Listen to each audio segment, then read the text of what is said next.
So as you guys may or may not know, Pokemon prices are highly volatile.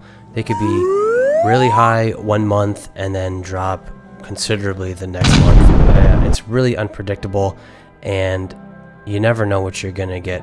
It really depends on the quality of the cards, the kind of cards that are coming out with the set. If the vast majority want one certain card and it's hard to get, obviously that price is gonna go through the roof. If there's really not a good card in the set will be cheap. And that kind of leads me into the whole Japanese booster box craze that happened at the beginning of the year. You could see that prices were extremely high. I don't know why. I think maybe people were tired of English Pokemon. Scarlet and Violet's been kind of like a weak set this year. So they kind of were like, okay, what do we got that's new? And, Japanese booster boxes were there. They're a lot more available. They're easier to get now. I think there's more distributors than there used to be back in the day. But yeah, they were going for quite a lot of money.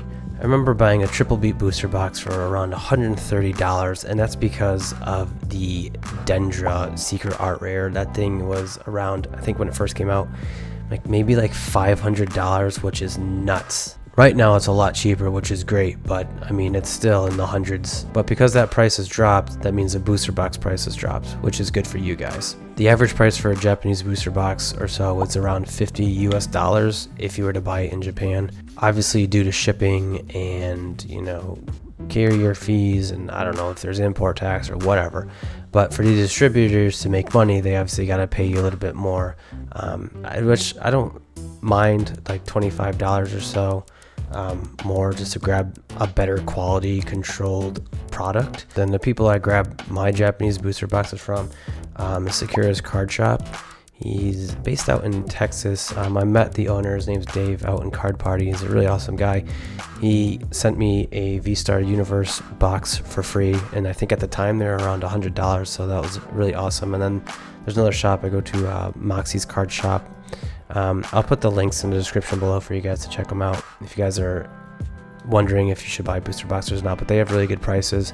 But yeah, I'm here to discuss my top 5 Japanese booster boxes with the potential of, how much profit you can make from these things, because once these things are stopped being printed, then the prices are only going to go up. I mean, you look at a VMAX Climax box, these things are going for $180.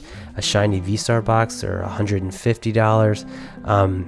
And it's crazy because I know back then you could get them for cheap. They were not this much, but which is why I have a feeling goes for VSTAR Universe. That box right now is at a good price, but we'll get to that. But I think once that print run's done, that thing's gonna shoot up. So join me as I discuss my top 5 Japanese booster boxes to buy right now.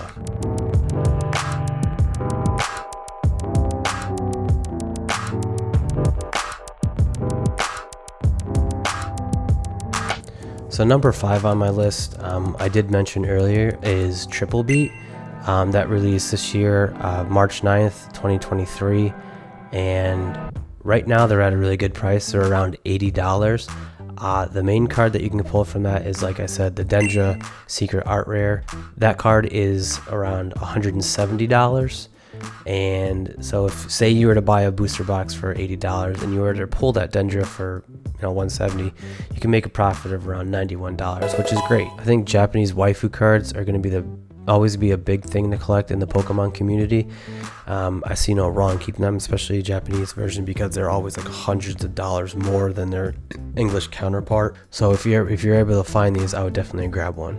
Next on my list is Ruler of the Black Flame. This was released on July 27th of 2023.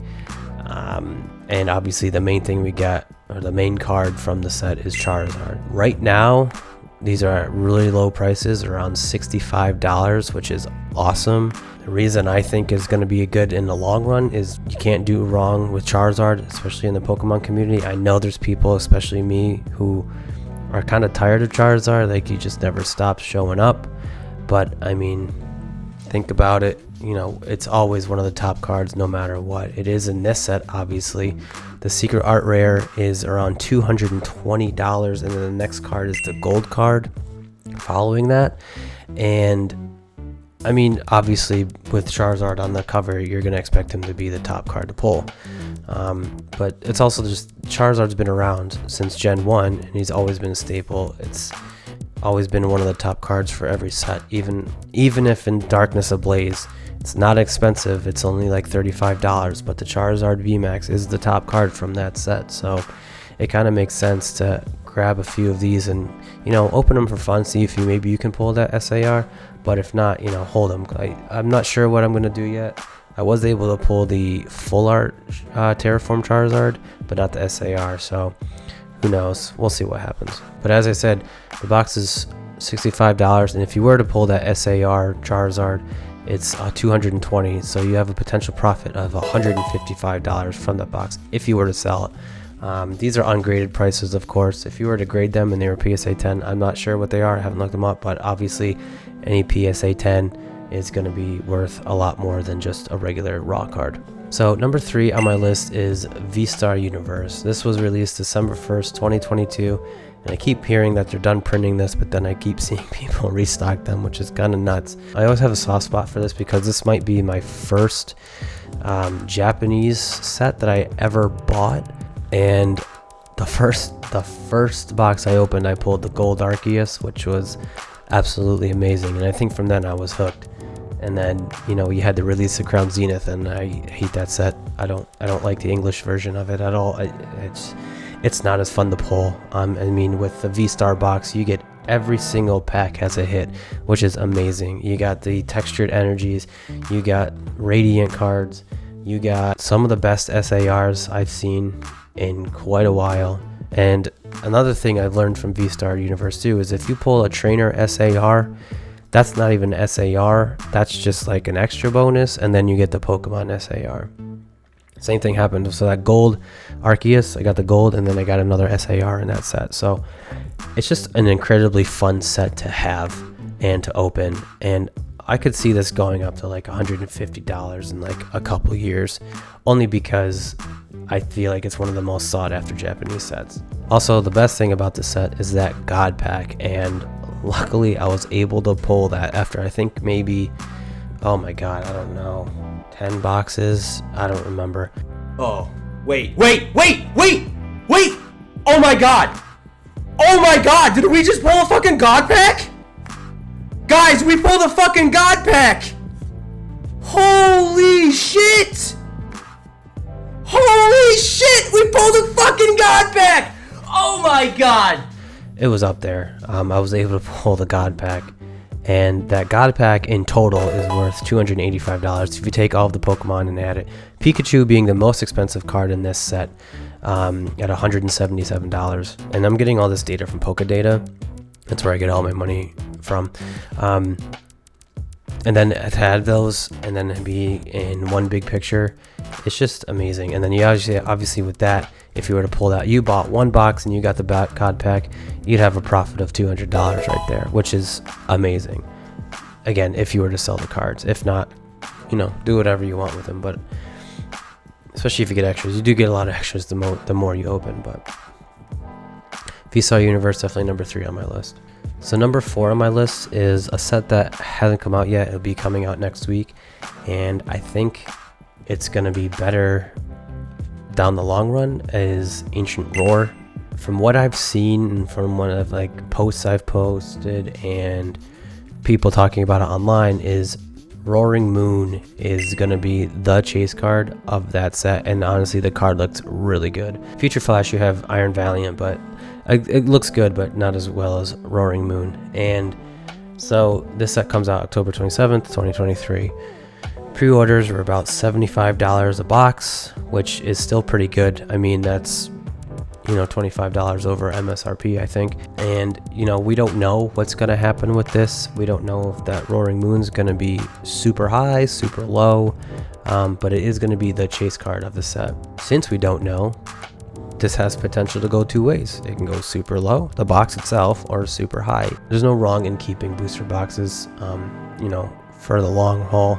And because it is new, I think it would just be safer to keep them for a little bit and see what happens. If they drop, sell. You know, it's kind of like the stock market. If it goes high, you know, sell. If it's low, buy, then sell higher. You know, it's like that. So Ancient Roar is number 4 on my list. And number 1 on my list is a set that also came out this year, is Clayburst, and that came out in April of 2023. And right now, these are the closest to $100. They're going for about $95 right now. They were definitely up about like $40 when they first came out, and that's because of the Iono card, SAR. That thing right now on eBay is going for like $560 up to $600 in some posts I've seen, and that's wild. And I can't believe that these boxes are so low for the price of that card. Both Ionos are the top 2 on that list. The second one's I think $90.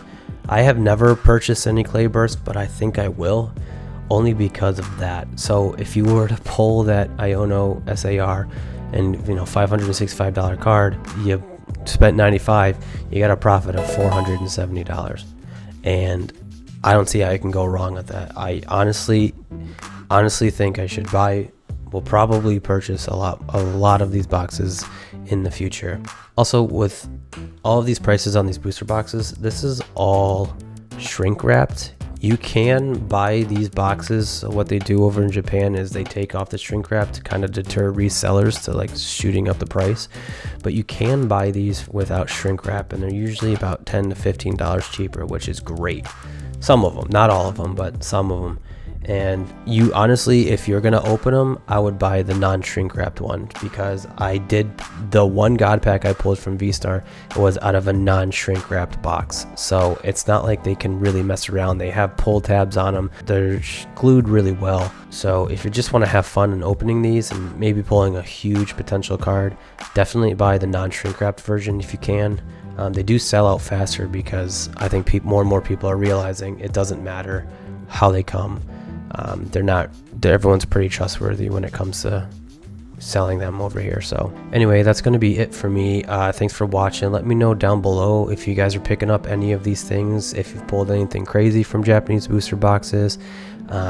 Subscribe if you're new, like the video, and I will catch you guys on the next one. See ya.